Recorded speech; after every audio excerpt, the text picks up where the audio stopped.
Здравейте отново! Вие гледате Споделено с Камелия. В студиото ни днес говорим по темата "Пазете синовете си", заедно с Стойна Дамянова, Гюкчен и адвоката Димитър Алексиев. Гюкчен, според мене, Стойна, като майка, която загубва сина си, е твърдо убедена, че някой е посегнал върху неговия живот и тя вече не може да прости. Дори не може да приеме тази болка, тази омраза, според мен, която е в нея, все още живее, не дава спокойствие и свобода да приеме внучето си. Ами аз ще отговоря така. Значи трагедията на жената е огромна. Да. Но в случая няма да защита след 9 години, нали, и да нападна жената, която не е срещу мен. Може би тази жена, Петя, има нейната истина, която аз след като проуча и ще дам отговор като господина. Но едно нещо искам да кажа. Младите хора, които гледат това предаване, нека да запомнят, че когато имат проблеми, да се обръщат към психолози, към психиатри, защото тук аз от това, което чух, може това е направено. Да, това е направено в момент на ефект. Човек е бил, ярост. Ето, виждаме, излиза от Пирогов, пак отива при Петя. Значи тук е имало обич. И тази обич не е прекъсната. Сега аз гледам майката, тя е с нервни тикове от сутринта, като жената, тя си изживява нейната трагедия, нейната мъка. Но аз искам да кажа на всички родители да се обърна от вашето предаване. Някои хора ще се припознаят в ролята на Стойна, друга ще ме нападат мен и адвоката, че не сме заели нейната позиция, но истината е някъде по средата. Вземете, примерно, този микрофон. От едната страна е омразата, от другата страна е любовта. То е едно и също. Тя е по средата. Значи какво става? Изгубва си жената сина, започва една агресивна кампания срещу други. Предполагам, че и те имат агресия срещу нея. Да, предполагам, че двете страни вече са агресивни. Кой пиян, кой залян, това нас не интересува. Ние до сега само нападахме една жена. Ние я потърсихме на тези телефони, които имахме, никой обаче не отговори. Искахме Петя и тя да е в нашото студио днес. Аз бих помогнала на тази жена да се освободи от мъката и от болката. Не, че ще й върна сина. Аз не мога да й върна сина. Бих помогнала и на Петя да намери пътя в живота си, защото това да видиш някой паднал, прибил се на площадката, това също остават вътрешни страхове, които отключват болести, други неща. Но в цялата история има едно дете. Ние това дете на 11 години не може да го обречем и да му припишем присъда убиец на майката или на бащата или на който и да било. Това дете след 2 години ще навлезне в пубертет. Ние трябва да го подготвим това дете, понеже аз работя с деца с увреждания и знам родителите какви усилия помагат, а това е здраво право дете.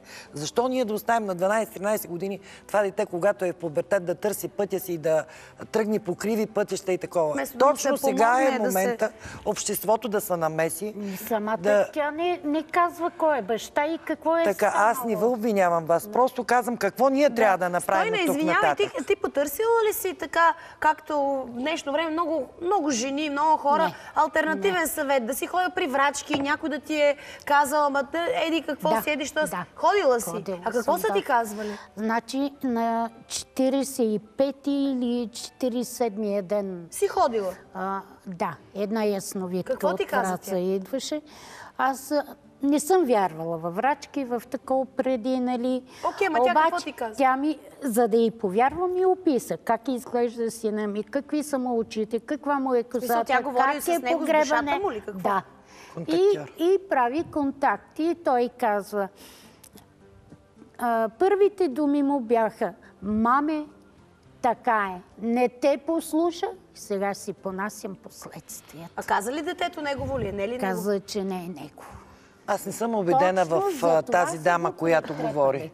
Значи, те имат 2-годишна връзка, забременява момичето, как да не би да е паднало отгоре. Ами, госпожо, малката ми дъщеря, 5 години бяха гаджета с зет ми, 8 години брак, и той се юрна по една полицайка и той полицай, и сега изобщо не търси сина си. Сега, аз ще ви отговоря нещо друго. Тук няма да бъркаме другите деца. Не искам ви кажа, защото явно след тази драма, която сте преживяли, това се отразява на семейството. Това се получава ефекта на доминото. Тя го лъжеше. И пада цялото семейство долу. Няма да пускат любов.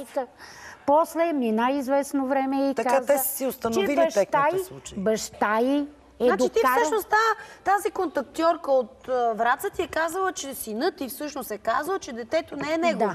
Да. За мен това е промиване на мозъка й. Какво? Каза ли нещо той? Защо е изгубил живота си? Кой е виновен? Само ми каза, мамо, страх ме, за тебе не се Знаете ли, бъркай. с интерес за това нещо, аз съм много земен човек и твърдо не споделям такъв Аз също не съм вярвала преди. Уважавам направото на избор на всеки да Добре, тя прави що неща, които са отказва да правилни. направим ДНК? Минало година. Добре де, направи ДНК. Знаете ли, има нещо съществено в цялата работа. Значи ние в момента разискаме фактите, а те са такива каквито са. Значи няма как да ги промени. Миналото е минало, то си отишло. То си е минало. Значи, възможно е, не го казвам, но възможно да има нещо, което не е трябвало да бъде така и да се случи от точно този начин. Но и така да е, ние няма да върнем миналото. Според мен даде се една много точна насока на разговор. Не знам дали чухте госпожата какво ви каза. Тя ви каза нещо много, много за мен мъдро и би трябвало потърся детето. Значи оставете за детето. Значи излезте от фактите. Излезте от фактите. Застанете над тях. Значи вие имате един такъв два пътя. Единът продължава да ровите и да намирате или да не намирате. Да се тюхкате, да се мъчите, да съжалявате, че сте направили не. И втория вариант, да станете над нещата и да извършите най-трудното нещо. Те са две неща. Първо, да простите на другите и второто, по-трудно, да простите на себе си. Едва след като извършите тези неща, вие ще може да живеете още повече спокойно. Значи... И това тя ви го каза. Но аз знаете, забравях, че вие някакси го пропуснахте, а това е супер ценен съвет. Изключително ценен. Значи... Простете на всички и на себе си. Дойдеха преди да го претрепат. Значи беше 2090... Искате ли от тук да почнем промяната? Не казвайте не, ми да го чакайте. претрепат. Дойдеха Пак ще се случи вкъщи някакъв. и стана въпрос за пари. И той каза, кога баща ти ще ни върне парите? Значи от погачета парите, той ги взима и така. Да. Не той искам не ти да разбра кажа. ли какво ти казаха? Чух, чакай само да... Знаете, не е важно да го чуете, важно да ме разберете. Той какво точно ти каза? Искам Вие имате само да ви вътрешна глас кажа. и блокажи да не допускате това нещо. Баща й го е хванал с Чичо и той вика, тя казва, абе ти щеше да видиш, ако не беше си измъгнал, щеше да видиш какво щеха да направят. Това сигурно е вярно. И какво следва от това според вас? Това е И вярно. той вика, да, аз съм това по-пъргав и избягам. Ами за какво ще го бият? За какво ще го бият? Не е имало за какво, но вие... И отива и го търси. Можеш ли, Стойна, да затвориш тази страница от миналото и да живееш настоящето? Да тръгнеш на чисто? Да трябва да това... Тя всъщност има ли право да вижда внучето си? Чисто правно. Значи аз не доразбрах дали то въобще има правна връзка, но чак дали то е припознато като нейно внуче. Припознато е. Имате възможност, съответно, ако ви дават такава, си има закон. Не можеш ли да затвориш тази страница на миналото си и да тръгнеш на чисто? Не искаш да простиш, не искаш да забравиш.